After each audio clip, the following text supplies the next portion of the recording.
बिस्मिल्लाहिर्रहमानिर्रहीम अस्सलामुअलैकुम। Welcome back to my channel हरम फूड सीक्रेट्स। तो कैसे हैं जी आप सब लोग।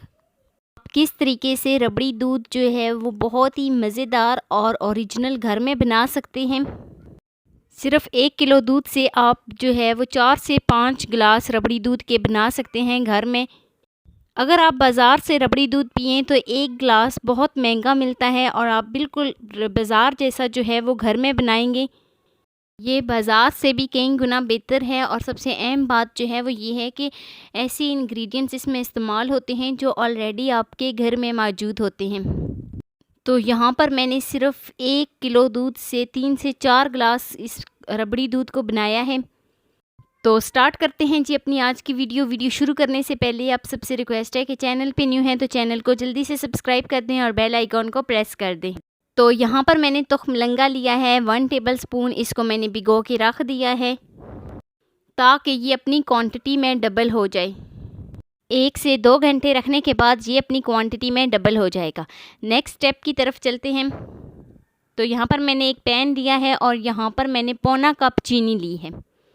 1 किलो दूध में पौना कप चीनी जो है वो बिल्कुल सही मेजरमेंट है इसकी। तो अगर आप चाहें तो अपने टेस्ट के अकॉर्डिंग इसको कम या ज़्यादा कर सकते हैं। तो चीनी को हमने मेल्ट करना है। यहाँ पे फ्लेम का ख़ास ध्यान रखना है। फ्लेम जो है वो मैंने बिल्कुल लो रखी है।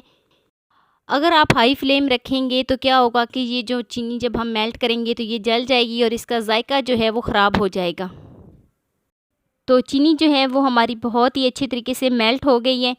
तो यहाँ पर मैंने दूध लिया है 1 किलो, यहाँ पर मैंने दूध लिया है। तो दूध को मैंने यहाँ पर बॉईल करके पहले रख दिया था। तो अब मैं इसमें दूध शामिल करूँगी और अच्छे तरीके से मिक्स कर लूँगी। तो चीनी का जो अमेज़ा है वो नीचे बैठ गया है, इसमें आपको परेशान होने की ज़रूरत नहीं है।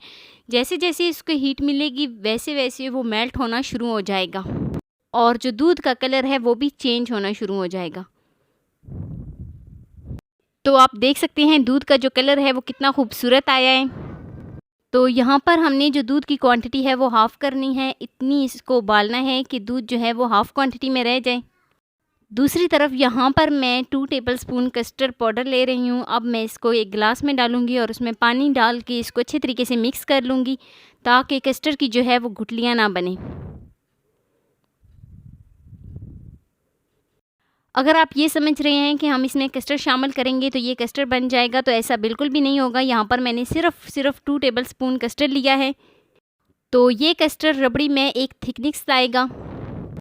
तो जो कस्टर्ड हमने मिक्स किया था वो इसमें शामिल करेंगे और साथ साथ चम्मच के साथ हिलाते रहेंगे ताकि इसकी गुठलियाँ ना बने। तो जैसे जैसे इसके ऊपर मलाई बन रही है वो मैं उतार के साइडों से इसके अंदर मिक्स कर रही हूँ ताकि इसके ऊपर मलाई ना बने। तो जैसे हम खोआ तैयार करते हैं ना बिल्कुल इसी तरीके से, लेकिन वहाँ पे क्या होता है कि हम बहुत ज़्यादा उसको उबाल देते हैं और बहुत ज़्यादा वो दूध जो है वो हमारा थिक हो जाता है। लेकिन यहाँ पर अगर हमारा दूध 1 किलो है तो वो आधा किलो जब रह जाए तो हम क्या करेंगे कि फ़्लेम को ऑफ़ कर देंगे। तो हल्की सी थिकनेस आ गई है हमारे रबड़ी में। तो यहाँ पर मैं इसको मीडियम फ्लेम पर पका रही हूँ और हल्की सी हमारी रबड़ी में जो है वो थिकनेस आ गई है। तो बिल्कुल इसी तरीके से हमें हल्की सी थिकनेस चाहिए रबड़ी में। इस रेसिपी में जो है बात है वो ये है कि एक तो जब आपने चीनी को मेल्ट करना है तो बिल्कुल लो फ्लेम पे करना है। चाहे तो आप दम वाली फ्लेम पे कर दें, बेशक थोड़ा सा टाइम लग जाएगा, लेकिन उससे जब हमारी चीनी मेल्ट होगी तो वो उसका जायका जो है वो जला जला नहीं आएगा। और दूसरी अहम बात जो है वो ये है कि रबड़ी जो है वो हमारी बहुत बहुत ज़्यादा ठंडी होनी चाहिए। तो ये ठंडी ठंडी पीने में मज़ा आता है। तो अब हम फ्लेम को ऑफ़ कर देते हैं और हम अपनी रबड़ी को जो है वो ठंडा होने के लिए छोड़ देते हैं। तो रबड़ी जो है वो हमारी बिल्कुल ठंडी हो गई है। तो गरम रबड़ी में बर्फ़ बिल्कुल भी नहीं डालनी। यहाँ पर मैं इसको आधा घंटा फ्रिज में रख दूँगी, ठंडा होने के लिए रख दूँगी। तो आधे घंटे के बाद मिलते हैं। तो रबड़ी जो है वो हमारी बिल्कुल ठंडी हो गई है। अब हम इसको दूसरे बर्तन में निकाल लेते हैं। तो बाज़ार से महंगी महंगी चीज़ें लेने से बेहतर है कि आप घर पे बनाया करें। तो यहाँ पर हमारी रबड़ी जो है वो ठंडी हो गई है। मज़ीद इसको ठंडा करने के लिए यहाँ पर मैं इसमें आइस क्यूब डालूँगी तो आइस क्यूब डालने के बाद अब हम इसको अच्छे तरीके से मिक्स कर लेंगे। तो यहाँ पर अब मैं इसमें तुखमलंगा शामिल करूँगी, जो मैंने वीडियो के शुरू में उसको 2 घंटे के लिए भिगो के रख दिया था, तो वो अपनी क्वांटिटी में जो है वो डबल हो गया है। तो यहाँ पर अब मैं इसमें तुखमलंगा शामिल करूँगी और तुखमलंगा शामिल करने के बाद इसको हम अच्छे तरीके से मिक्स कर लेंगे। रबड़ी में तुखमलंगा लाजमी जाता है, तो जिन लोगों को तुखमलंगा पसंद नहीं है वो इसको स्किप भी कर सकते हैं, लेकिन रबड़ी के अंदर तुखमलंगा लाजमी शामिल किया जाता है। तो अब हम इसको ठंडा कर लेंगे। ये तासीर में ठंडा होता है, आप इसको घर में ज़रूर ट्राई कीजिएगा। तो ये है जी फाइनल लुक। अब हम इसको सर्व कर लेते हैं।